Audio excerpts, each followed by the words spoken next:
Alex's next big match would be against Troy Eaton.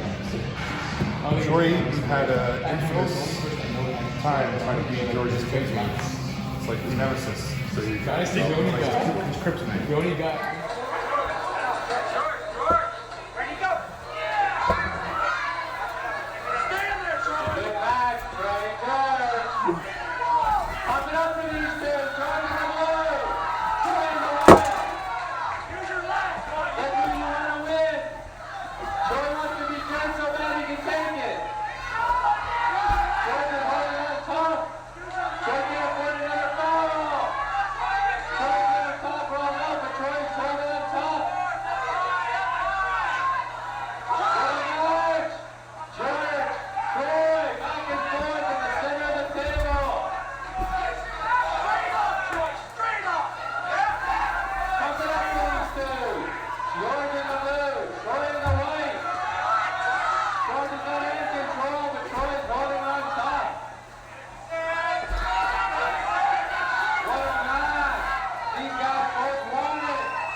I need to actually be good at beating him. I'll accept for that. Yeah, that's okay. I'll accept that. Just a little foot.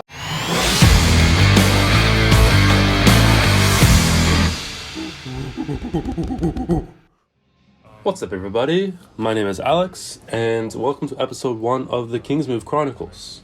In this series, I will show my journey on learning how to KINGSMOVE, becoming a good KINGSMOVer, because I might have to use it in an upcoming match. Who knows? It's obviously one of the moves that's possible in arm wrestling, so if you want to become a well-rounded arm wrestler, you should learn how to KINGSMOVE. Maybe it's not the most important move. I would argue, yeah, it's not the most important move, but it's definitely a move that works really well against certain styles. And anyway, if you caught that intro, apparently Mr. Troy Eaton, one of the legends of Ontario arm wrestling and one of Devin Larratt's first coaches, he wants a match with me or Jason, any of the Table Monkeys. But I think it makes more sense if it's with me. Obviously, we're much similar weights. And yeah, he had epic battles with Crazy George back in the day, and he was his kryptonite. He could not get around that KINGSMOVE. So, and I actually just saw a video not so long ago of Devin Larratt KINGSMOVing Troy Eaton, kind of as a joke, because it's kind of like known in Ontario that Troy could never beat Crazy George's KINGSMOVE, and he kind of, I don't know if he hates the KINGSMOVE because of that, but probably has a little bit of a, leaves a little bit of a distaste in his mouth anyway.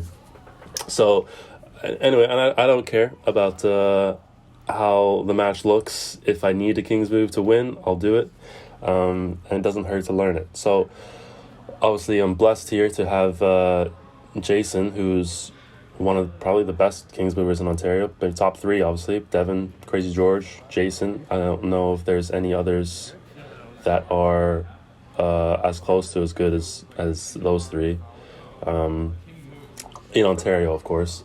So why not learn from one of the best? And that's what I did. So I started with Jason, and then moved on to a few other guys in the club. So the theory is simple, right? But putting it into practice is really hard. And so Eddie really has a strong cup and was able to just dismantle my pronation right out of the gate. And you know, if you know anything about the KINGSMOVE, pronation is the most important fundamental in the hand.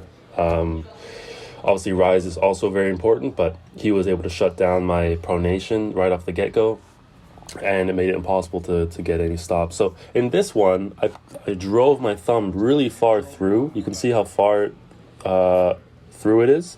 He's not that high on my knuckle, and that felt so much better. I had way more control of my pronation. But as soon as he started driving, he still handles too much. And here Jason's trying to explain to me how I need to square my shoulders a bit more. So when he hits, it's driving to the side and not so much back and away from me, killing my drag, so I can absorb his side pressure hit and use it to like gain more access through my pronation. So yeah, there's a lot of things to like remember in the King's move. It's a very difficult move to execute well. Obviously, it's a very defensive move, so you're kind of just stuck there reacting to what your opponent does. And there are offensive ways to like hold pressure to make your opponent uncomfortable, but they're very weird to put into practice. It's the complete opposite of normal arm wrestling, right? You're not internally rotating. You're not pushing sideways at all. You're pushing back, or you're pulling back and around using external rotation and kickback. And that's why it's so hard to figure out. So now on to Mike. All these guys they usually beat me up in practice, so that's why it was a good idea to do a King's move against them and see if that would help fight against stronger guys, which is what the King's move is best for. But I could not really affect Mike's hand at all. So I have a strong drag. He can't just pull back on me, but I'm really not attacking his hand that much. I think that's mainly due to one, me not performing it correctly, and two, my pronation is definitely my weakest link in my hand. So I'm not really targeting his cup at all, making it uncomfortable for him in those positions. So he's able to just comfortably sit there and burn me out, which is what happened there. So I keep trying, doing a little bit better. This time you can see I'm kickbacking, rising a bit more. But I need to square my shoulders more. So he's pulling my bicep when he does that. But if I square my shoulders more, it goes more to the side, and I can keep my arm angle a bit more. But yeah, I'm unable to keep it here. I've also started losing my pronation, and it gets more painful holding that spot down there, especially if he keeps taking my pronation. It's just something in his hands. Yeah, his hands, the pronation, it's too light now, but once that picks up, it's going to make holding it out here really uncomfortable. All right, here's the last one with Mike. I'm pretty burnt out at this point. He's just sitting there comfy, not doing too much. Oh, that was a nice rise, nice regrip. But yeah, one drive and my pronation is gone. So here's the last little bit of King's moving I did with Jason. So right here, he's showing me how he grips, how he gets his hand set up.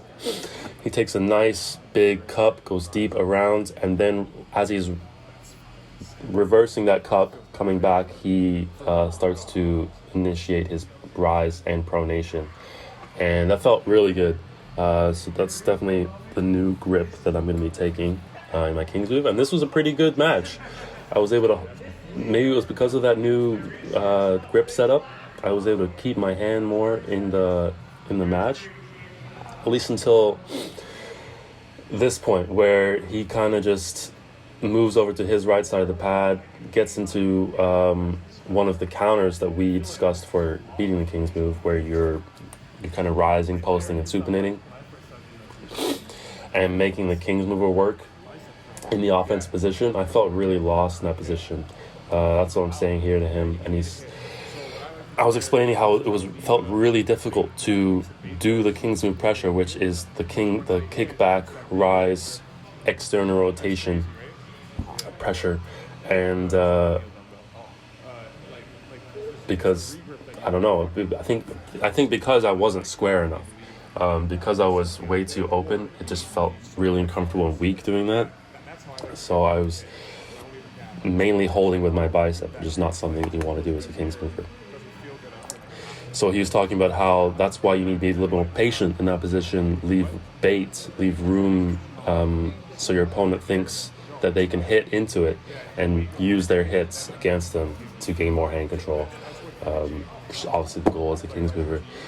But he's saying here, so this pressure, now he's doing that pressure to me where he's kickbacking and rotating through the strap and externally rotating.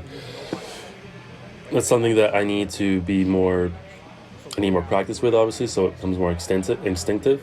I was able to do it here when he was coaching me through it, and it felt really good, he was saying, and look how high my riser is. But doing it in a match is obviously different. But yeah, I will keep practicing this in every practice, obviously along with all the other fundamental moves, hooking, top rolling, pressing. But yeah, I might have to use this in an upcoming match. Who knows? We'll see what 2022 will bring for us and the entire club, Tail Monkeys.